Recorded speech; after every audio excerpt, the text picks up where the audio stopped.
There's nothing like snook hook sets at dawn or catching a tarpon in the moonlight.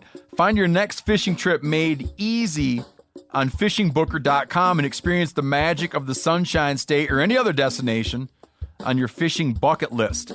Book a blue water adventure in search of sailfish or go snapper fishing with the kids. With over 6,000 captains and trips to choose from, planning your next one just got a whole lot easier. Download the Fishing Booker app on the Google Play or App Store, or visit them online at fishingbooker.com to book your trip today. This festival and concert season will be all about the boots, and Tecovas is your stop before attending your concert.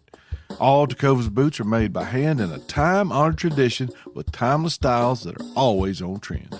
And Tecovas has first wear comfort with little to no break-in period. I wear mine every time I go out, especially to a concert. Stop by your local Tecovas store, have a complimentary drink, and shop new styles. If you can't make it to a store, just visit tecovas.com, that's TECOVAS.com, and find your new favorite pair of boots today. Hey everybody, listen up. I got mega huge news. Meat Eater Live is heading back out on the road. That's right, join me and the crew. Clay Newcomb, Cal, Yanni, Spencer's going to be there. Phil the engineer's going to be there. Meat Eater Live, headed back out. Now, when you get every ticket, okay, every ticket you buy, you get a signed copy of our new Meat Eater Outdoor Cookbook. This tour is celebrating the release of the book. Buy a ticket, get a signed copy, Meat Eater Outdoor Cookbook, wild game recipes for the grill, smoker, camp stove, and campfire, which I'll point out is a $38 value. Here's where we're going to go. April 23rd, the Mesa Arts Center in Mesa, Arizona. April 24, the Balboa Theater in San Diego. April 25, the Grove in Anaheim, California. April 27, the Crest Theater in Sacramento. April 29, the Union in Salt Lake City. April 30, the Egyptian in Boise. May 1, the Wilma Theater in Missoula. May 2, the Bing Crosby Theater in Spokane, Washington. May 4, Revolution Hall in Portland, Oregon. And May 5, the last day of the tour, Pantages Theater in Tacoma, Washington. For tickets and more information, visit the events page at themeateater.com. Hope to see you at the show.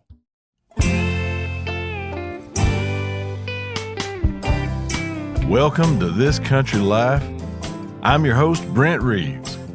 From coon hunting to trot lining and just general country living, I want you to stay a while as I share my stories and country skills that'll help you beat the system. This Country Life is proudly presented as part of Meat Eater's Podcast Network, bringing you the best outdoor podcast the airways have to offer. All right, friends, pull you up a chair or drop that tailgate. I think I got a thing or two to teach you. A Tale of a Few Books. I've been influenced by different folks in my life, places I've been, things I've seen and experienced, but there's been a lot of books that I've read over the years that have done the same. We're going to talk about a few of them that I've enjoyed reading multiple times and a couple that might surprise you. But first, I'm going to tell you a story.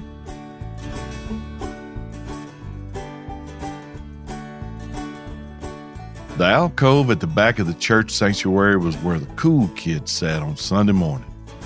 Mostly high school kids and their friends and girlfriends took up the last few pews, and if there was room in the first couple of rows, they'd allowed us younger kids to sit. You had to stay on alert, however, because thumping ears was a big thing back then, and elementary school boys with short hair and ears poking out like wing nuts offered a tempting target for the upperclassmen. And I didn't understand why until I became one of them, and then it was clear. Some ears just begged for it, and what better place to do it than in the house of our Lord, where the victim had to remain silent or face repercussions for interrupting the service, at school the following day for being a snitch, and the perpetrator could seek forgiveness for his transgressions. It was mighty convenient for all involved. On this Sunday, there were several older kids absent. The main ear thumper was one of them. I was glad, too. I didn't know where he was. I hoped prison, but doubted I'd be that lucky. All I knew was on this Sunday, I had a plan that I'd formulated in haste as we got out of the car for church, and the thumper being gone was only going to help me with my mission.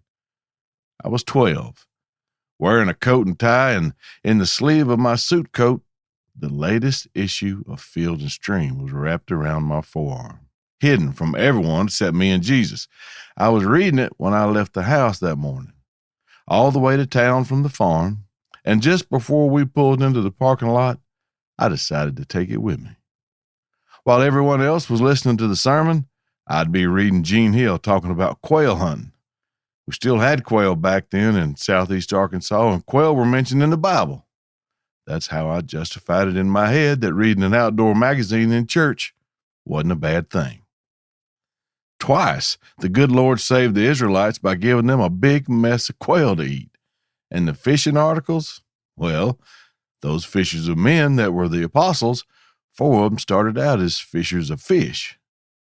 A 12-year-old had justified reading Field and Stream in church with a lukewarm knowledge of the Bible. One of my friends sat beside me, and his eyes bugged out of his head when I slipped that glossy periodical from the sleeve like a magician. I smiled at him, knowing that during the next 45 minutes, he'd be sitting still wishing he had his own magazine, and I'd be quail hunting and fly fishing for the duration of the service. He poked me with his elbow and asked me to let him see the magazine. I whispered to him to kick rocks, but if he could read fast enough, he could read with me. But I wasn't going to read it to him or wait for him to catch up. When I got ready to turn the page would be turned. I gave him one last smug look before I turned my attention back to my magazine. He looked a little sour. Too bad. My magazine, my rules. Now this went on for a little while, me reading, him trying to read, and me flipping the pages knowing he hadn't finished a paragraph. I thought it was funny. The holder of the sneaked-in magazine holds more than just a magazine. He holds all the power as well, and I wielded my power selfishly with no regard for my friend who desperately tried to keep up the pace. I'll admit some of the articles I didn't finish reading before turning the page just to aggravate him. I'd catch him out of the corner of my eye, his eyes feverishly following along, and right in mid-sentence, I turned the page just to see the frustration build and hear him exhale a big puff of air. But absolute power corrupts absolutely. And after torturing him for 30 or more minutes, when I looked out of the corner of my eye, I saw my friend holding his Bible and watching the preacher contently. I was trying to contain my laughter, looking at him paying attention in church, like all the other kids we made fun of. Whatever, loser. I looked back at my magazine that I kept low in my lap, just in time to see a shadow cast over the top of the page. And a pair of women's dress shoes appeared on the ornate carpet where my legs dangled above the floor. Those shoes looked like my mama's shoes. I was going to pay dearly for this. I looked over at my buddy, who would have seen her coming, but didn't say a word or warn me in any way. He had the most innocent look on his face as my mama snatched that magazine away from me, laid it on the seat, and ushered me to the family pew about halfway between the alcove and the pulpit. As I scooted past my grandparents on my walk of shame to take my seat, I looked back at my buddy who was smiling at me. My Field and Stream open in his hands, barely visible above the back of the pew in front of him. He bowed his head to read my magazine. I took my seat and I bowed mine to pray I'd live through this. And that's just how that happened.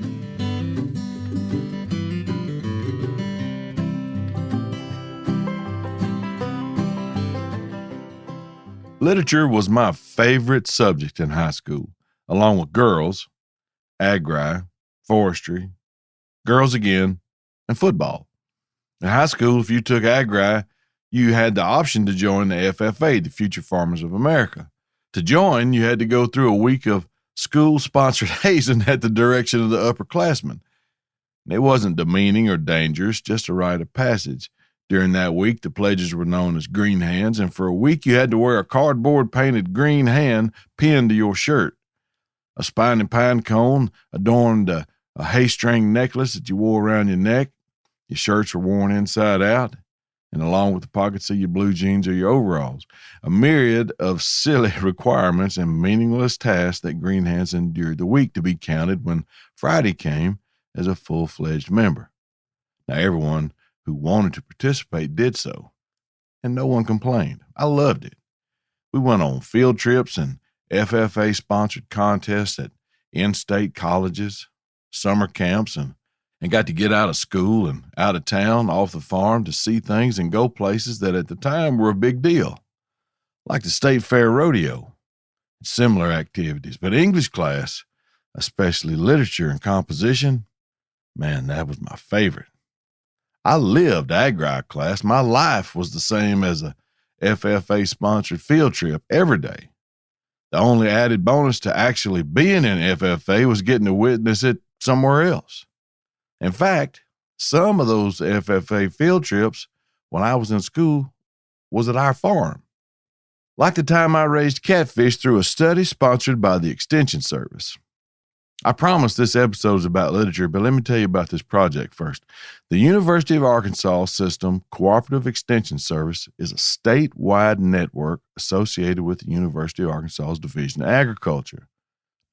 Their mission is to provide research-based information through non-formal education to help all Arkansans improve their economic well-being and their quality of life, whether it's ag or 4-H, family, consumer science, or community development, whatever.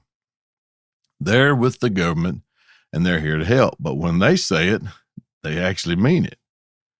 Now, Miss Jean Frisbee was the extension agent staff chairman for Bradley County in Warren, Arkansas, and she had held that position since God was a child and retired in 1995.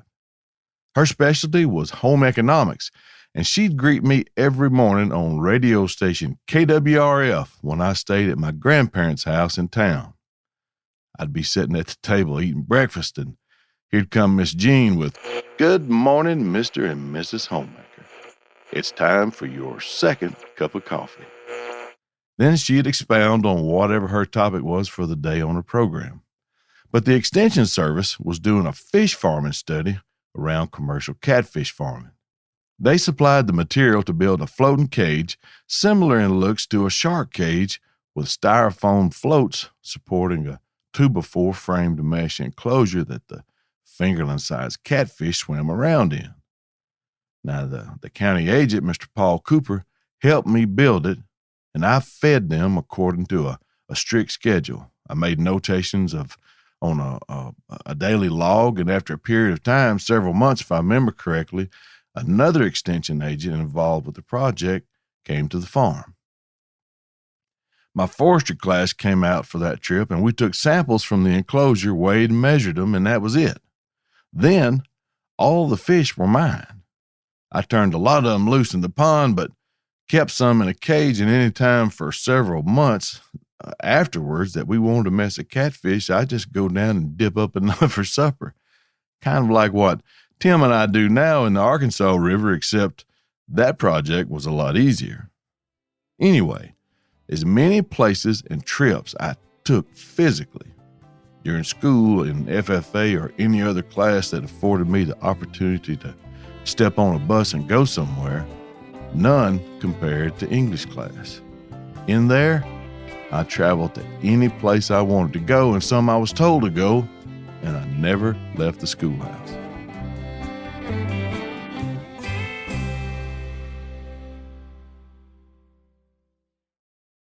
You ever get that feeling you're stuck inside staring at screens and a primal urge kicks in? You crave wide open spaces, fresh air, the chance to connect with the land?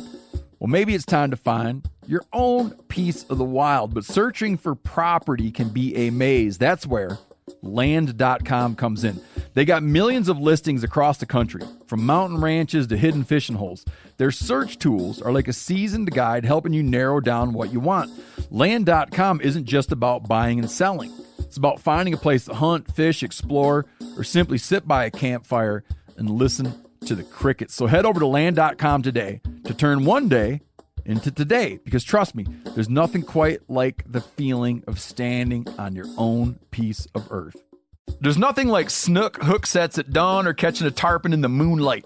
Find your next fishing trip made easy on fishingbooker.com and experience the magic of the Sunshine State or any other destination on your fishing bucket list. Book a blue water adventure in search of sailfish or go snapper fishing with the kids. With over 6,000 captains and trips to choose from, planning your next one just got a whole lot easier. Download the Fishing Booker app on the Google Play or App Store or visit them online at fishingbooker.com to book your trip today. We've all seen plenty of gadgets and fads come and go, but there's one product that stood the test of time: Seafoam motor treatment. Now, lots of hunters and anglers know that Seafoam helps engines run better and last longer. It's really simple. When you pour it in your gas tank, Seafoam cleans harmful fuel deposits that cause engine problems. I'm talking stuff like hard starts, rough engine performance, or lost fuel economy. Seafoam is an easy way to prevent or overcome these problems. Just pour a can in your gas tank and let it clean your fuel system. You probably know someone who's used a can of Seafoam to get their truck or boat going. You do know someone. Me. I've been using it for years. Really. People everywhere rely on Seafoam to keep their trucks, boats, and small engines running the way they should the entire season. Help your engine run better and last longer. Pick up a can of Seafoam today at your local auto parts store or visit SeafoamWorks.com to learn more. In the 11th grade in Miss Pat Hayworth's English class, we read The Red Badge of Courage, and I was immediately transported back in time to the darkness that was the war between the states, and which fed and inspired a lifelong fascination of history and the battles that were fought near where I grew up. I've always been a reader. My maternal grandfather was accurately described as a voracious reader. He read everything. My brothers both read a ton, and I was no different, still am. The impact of some of the books that I've read has had a profound effect on my life. They garnered and fed a passion for exploration and adventure and helped shape me into the man I am today. Robert Ruark's The Old Man and the Boy is a prime example. It's about a boy and his grandpa's relationship hunting and fishing. The old man is the boy's teacher, and just like the boy in Ruark's book, I played that part in real life with my dad playing the part of the old man as he teaches the boy how to hunt and fish and just general life lessons.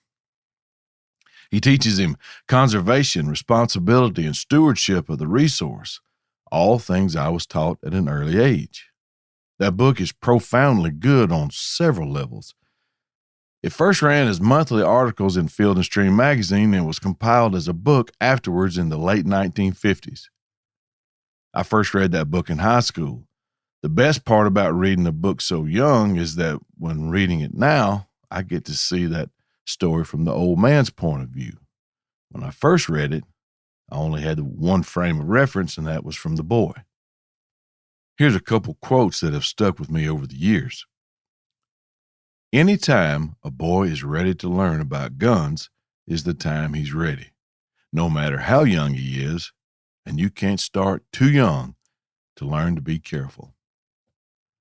I've told stories on here about hunting by myself when I was in elementary school, 10 or 11 years old, like the time on a cloudy evening when I lost my horse after I dismounted and ran on foot from tree to tree behind our squirrel dog, Prissy, as she followed a timbering squirrel that was doing its dead level best to avoid riding out in my saddlebags.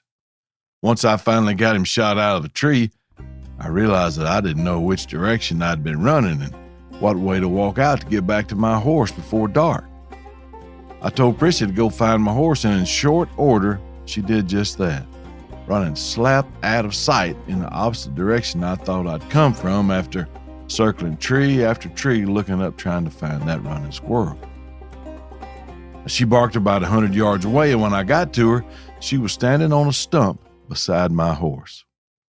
A large majority of the people who have lived a life far removed from my own that I've told that story to, when I get to the end, they don't even remark that Prissy the squirrel dog could understand English. They want to talk about how a 10-year-old boy gets a .22 rifle and goes hunting by himself, which to me is the most insignificant part of that whole story. My age didn't have anything to do with it.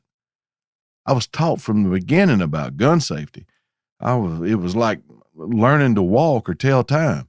I assure you, had I not been responsible enough to do it, my father wouldn't have allowed it.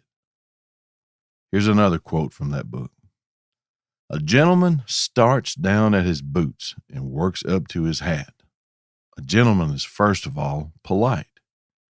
A sportsman is a gentleman first, but a sportsman basically is a man who kills what he needs, whether it's fish, bird, or an animal, or what he wants for a special reason, but he never kills anything just to kill it. And he tries to preserve the very same thing that he kills a little from time to time. The books call this conservation. It's the same reason why we don't shoot that tame covey of quail down to less than 10 birds. Ruark references a gentleman in another passage like this. A gentleman never talks down to nobody, or even to anybody that says anybody instead of nobody. A gentleman ain't greedy. A gentleman don't holler at anybody else's dogs. A gentleman pays his score as he goes. He don't take what he can't put back, and if he borrows from banks. He never troubles his friends with his troubles. Now, I get what he was saying in the last part about not troubling his friends with his troubles, and far be it from me to correct one of the greatest writers I admire most, but I take the last line somewhat loosely. I want my friends to come to me first with an issue. If they're a true friend, I'm going to go to them. But Ruark talks about money, and here's something about money that I learned from my dad when I was young. Kind of in the same theme of the old man and the boy, but I worked for a fellow once that made promises he didn't keep. And he stole money that was meant for me through a handshake deal, not a contract. So I had no legal recourse. And when we parted company, I stewed on it for a long time, quite some time. Times were pretty lean then, and that money would have helped my young family. All I could see was that clown stealing food from my kids, not stealing money from me. Months later, I was at my dad's barn, putting up that mower after mowing one afternoon, and while I was making round after round cutting grass, I had had enough, and I decided that when I finished the yard, I was going to drive to that man's house and get my money or give him some boxing lessons until I felt he'd receive the amount equal to what he owed me. I was walking out to my truck when my dad drove up, and he asked me where I was going. I told him I was going to so-and-so's house to get my money. He said, "Oh, he decided to make it right?" I said, "No, sir. I decided to make it right. He don't know I'm coming." My dad said, "Boy, you sit down. We're going to talk a minute." And he asked me how much the man owed me, and I told him. He looked at me and said, "That's the best money you ever spent." I looked at him like a calf looks at a new gate. I didn't get what he was saying. He said, "I have no doubt that you can go to his house and give him the whooping he deserves, but you're going to get in trouble. You're probably going to lose your job. You ain't going to get any of the money he owes you, and he'll wind up getting some more out of you. And if all it cost is what he stole from you to find out what kind of person he is and how not to do business from now on, my son, that was money well invested." He was right. It was. I've spoken more than once on how Wilson Rawls's book, Where the Red Fern Grows, snatched me up out of the desk by the galluses of my overalls in elementary school. The fire that atomic wedgie sparked is still burning today, just as bright as it did then. I'm recording this, and old Waylon, my tree and Walker coonhound, is laying in his favorite spot beside my desk. Now, that passion was ignited by the community in which I lived and the love I already possessed for hunting dogs. And that book helped me focus a portion of it toward coon hunting, and here I am 46 years later, just as enamored with that practice, that book, its message, as I was when I first read it. Here's a few of my favorite quotes from Wilson Rawls' wonderful book. "It's strange indeed how memories can lie dormant in a man's mind for so many years. Yet those memories can be awakened and brought forth fresh and new, just by something you've seen or something you've heard, or the sight of an old familiar face. Now, I have to tell y'all, that is almost 100% how this podcast comes to life each week. As I'm stumbling on my way around on this planet, something will remind me of something else, maybe from yesterday, last week, or more than likely from years gone by, that triggers a memory. My notebook and my pencil are always ready, and I learned the hard way that when one of those occurrences happens, I have to log it immediately. I'll pull over on the side of the road or get up out of bed or just stop whatever I'm doing and write it down. Trusting myself to remember to make a note about it later has bit me in the behind more than once. Here's another quote from that book that's one sentence long, but it speaks volumes about its subject. Here it is.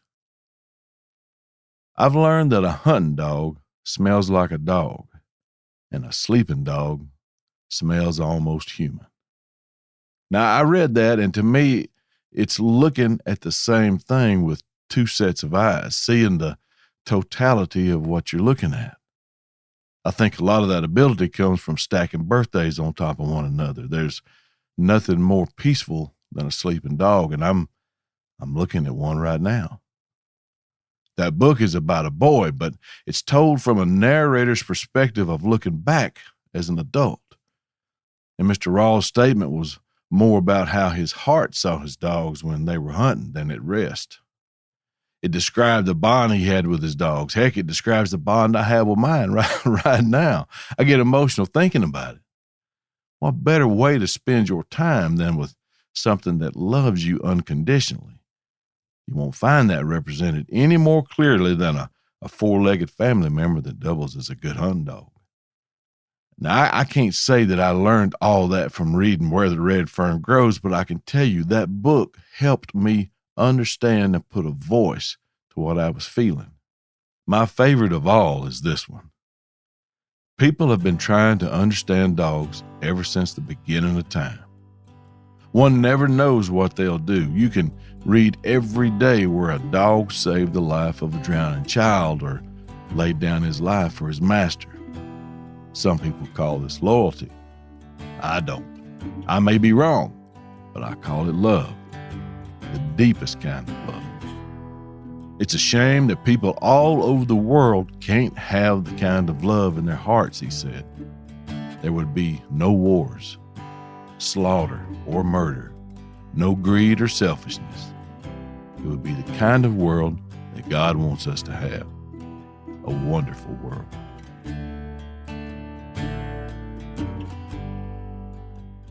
Man, ain't that good? I sure think so. I hope you do too. I hope you think it's good enough to read those books yourself. And I didn't even get the surface scratched on the books that I've read or the poetry that I've enjoyed so much. Yep, I said poetry. Miss Mary Culp, my 12th grade English teacher, introduced me to a collection of poems by Robert Frost, a man whose work I enjoy to this day. There are others too, but none I've enjoyed more than another Robert. But this one's nickname was the Bard of the Yukon, and his given name is Robert W. Service. He was 84 when he died in 1958. He wrote volumes, but a poem that he wrote titled The Men That Don't Fit In stands out to me the most. I had read and reread that poem for years, and on my second trip to Saskatchewan for Bear Hunting Magazine as a cameraman for my old buddy Claybo, I filmed him make a non-lethal shot on a bear. And it would be the only shot we got all week. That bear lived, but I wasn't sure Clay would. It was a big investment for his magazine to come home empty-handed, and we sat in silence on the bank of that lake, a 2-hour boat ride away from camp and over 2,000 miles from home.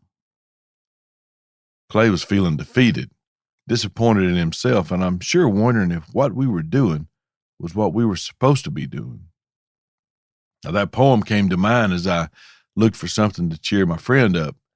I quoted the first stanza to him, and I'll do it for you now. I looked at him and I said, "There's a race of men that don't fit in, a race that can't stay still. So they break the hearts of kith and kin, and they roam the world at will. They ranged the field and they roved the flood, and they climbed the mountain's crest. Theirs is the curse of the gypsy blood, and they don't know how to rest.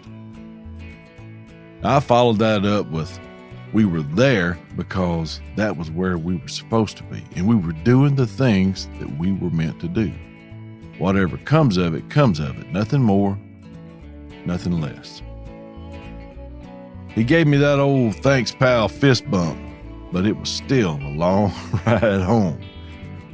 But looking around now, 6 years later, I'd say it worked out pretty good.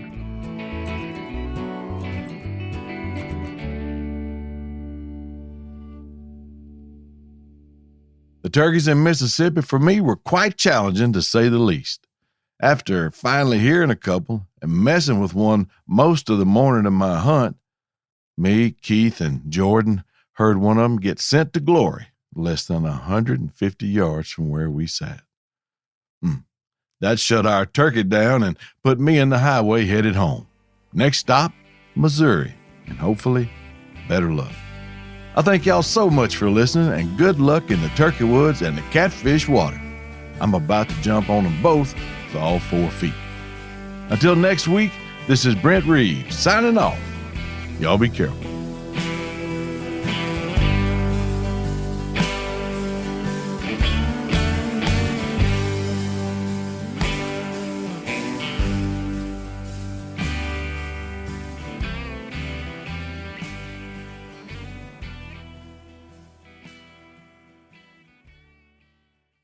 This festival and concert season will be all about the boots, and Tecovas is your stop before attending your concert. All Tecovas boots are made by hand in a time-honored tradition with timeless styles that are always on trend. And Tecovas has first wear comfort with little to no break-in period. I wear mine every time I go out, especially to a concert. Stop by your local Tecova store, have a complimentary drink, and shop new styles. If you can't make it to a store, just visit tecovas.com, that's TECOVAS.com, and find your new favorite pair of boots today. Hey everybody, listen up. I got mega huge news. Meat Eater Live is heading back out on the road. That's right. Join me and the crew. Clay Newcomb, Cal, Yanni, Spencer's going to be there. Phil the engineer's going to be there. Meat Eater Live headed back out. Now, when you get every ticket, okay, every ticket you buy, you get a signed copy of our new Meat Eater Outdoor Cookbook. This tour is celebrating the release of the book. Buy a ticket, get a signed copy, Meat Eater Outdoor Cookbook, wild game recipes for the grill, smoker, camp stove, and campfire, which I'll point out is a $38 value. Here's where we're going to go. April 23rd, the Mesa Art Center in Mesa, Arizona. April 24, the Balboa Theater in San Diego. April 25, the Grove in Anaheim, California. April 27, the Crest Theater in Sacramento. April 29, the Union in Salt Lake City. April 30, the Egyptian in Boise. May 1, the Wilma Theater in Missoula. May 2, the Bing Crosby Theater in Spokane, Washington. May 4, Revolution Hall in Portland, Oregon. And May 5, the last day of the tour, Pantages Theater in Tacoma, Washington. For tickets and more information, visit the events page at themeateater.com. Hope to see you at the show.